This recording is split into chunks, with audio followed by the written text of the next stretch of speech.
ọgwụ ọbụla ịgbọla agwụ ijelebe dibịa jee gbata bụ ajọ ọgwụ ka ọ bụ. Sọsọ ọgwụ ịgbọlụ na-abụrụ ajọ ọgwụ bụ ọbelijegbu ụmụ ma gịnị gbuo onwe ya sọsọ ya. Ọ bụ na ịgbọghị ọgwụ ego ji akpụ alụ na imela alụ. Obodo asị gị na alụsị bụ ọbelijegbu ụmụ gbuo onwe ya. Asị gị kedụ maka alụsị na alụsị bụkwa na ọgwụ agbọrọ agbọ. Alụsị bụ ọbelijegbu ụmụ gbuo onwe ya. Obodo niile kwekọtara ọnụ wee gbakọ aka ọnụ na obu onye ada emewe alụsị. Ị na Igbo nna nso ụlọ nwa ntị a ya n'ụya danda.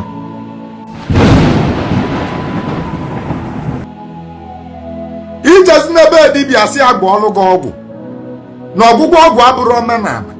Ejiri ọgwụgwọ ọgwụ wee mara anyị. Ndị be anyị agwọrọ ọgwụ, ndị Igbo agwọrọ ọgwụ. Ọgwụ anyị gwọrọ bụ ọgwụ ikpo. Asịkwa gị na ọgwụ adịrọ mana nna gị agwọrị ya. Asịkwa gị na ada agba ọgwụ mgbe ahụ mana ibe mgba gị kịta bụ nna gị your forefather your ancestor agwọrị ya. Jee tuo your lineage jee jụọ ese maka na ọ bụrụ na agwọrọ ọgwụ na be unu jụọ ese kedụ ndị gwọrọ ọgwụ ego na be unu. Jụọ your grandfather jụọ your uncle ka o gosi gị family ndị gwọrọ ọgwụ ego ka ije narị family ka ịfụ ka iru na anya dịba. Ndị gbara ọgwụ ego na Igbo dị mbọ ewe ka abata n'ovu obodo ọ bụrụ mmadụ ịbụa bụ ndị ekwe nke ikpeazụ ahụ n'early 80 70 agwa bụ ọgwụ ego n'igwe no early 80 90 early 80 early 90 early 80 late 80 early 90 late 90 ka ọgwụ ego adịbele ibe ọgwụ ego wee wure 70 gbadaba ọgwụ ego adịrọ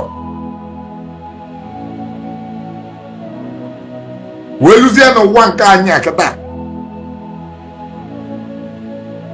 from 2000 or 2000 from 2015 ka 2014 wee gbagotezie ọgwụ ego wee sala ọkụ. Nwa dibịa wee mebe adịvat alụ maka na ọ chọrọ ego n'aka gị. Ebe ajọ na dibịa sị na ọ maara agwọ maka nwa dibịa chọrọ mkpata ego. Nwa dibịa chọrọ nlụ họtel, nwa dibịa chọrọ nlụ ụlọ elu, nwa dibịa chọrọ ịdị n'anya convoy. Nwa dibịa wee gwa gị na alụ bụ ezigbo ihe. A sị gị nke tọkwa ntị n'ana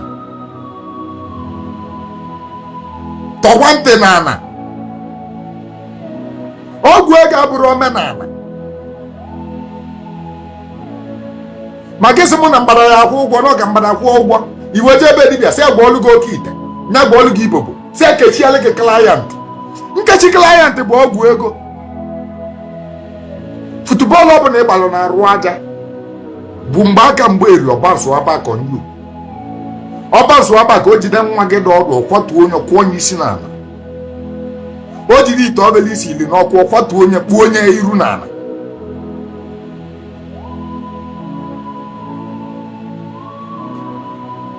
Ejiri ọgwụ ego wee malụ ndị Igbo na onye Igbo na-anụ.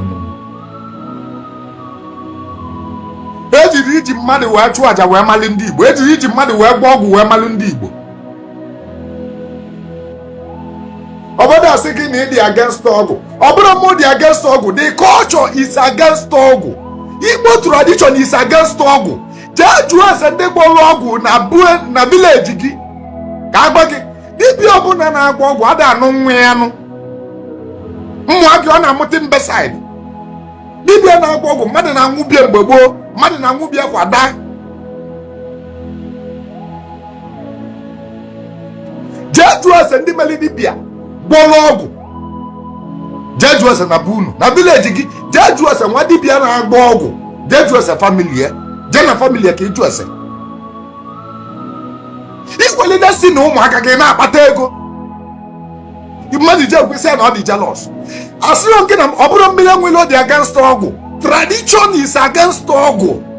Igbo tradition is against ọgwụ maka na ọgwụ bụ by forcing a nation, by forcing Chukwu, telling your chi that na ọ dịrọ capable ịrụrụ gị particular ọrụ enyeli assignment ya bịa lụa before chiki and Ogwu. No one got assignment. Every year your manual. Every year everything about you. How your life will go. What we eat in the morning is in your manual. What you eat in the afternoon is in your manual. What you eat in the night is in your manual.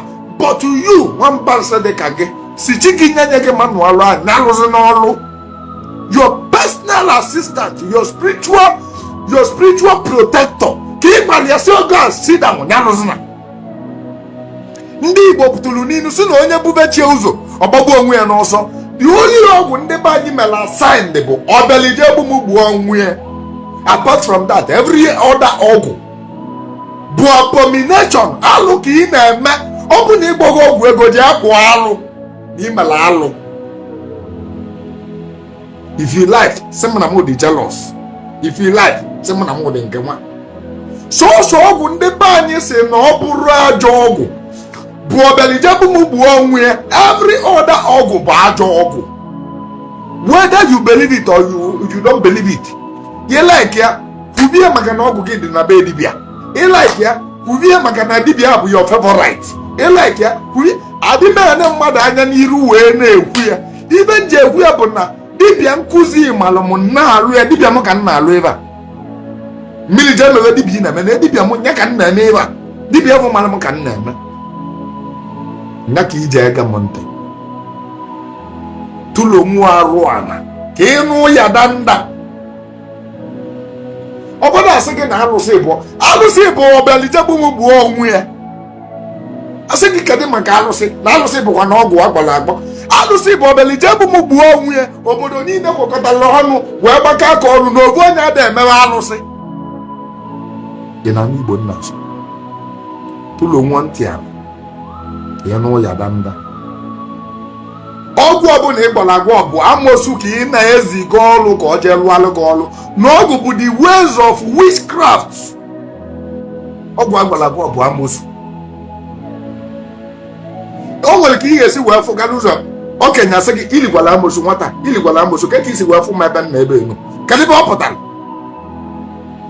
Ọgwụ bụ amosu bụ ibe na-eme extraordinary. Amosu bụ ibe ga-emelụ gị tomorrow dị near.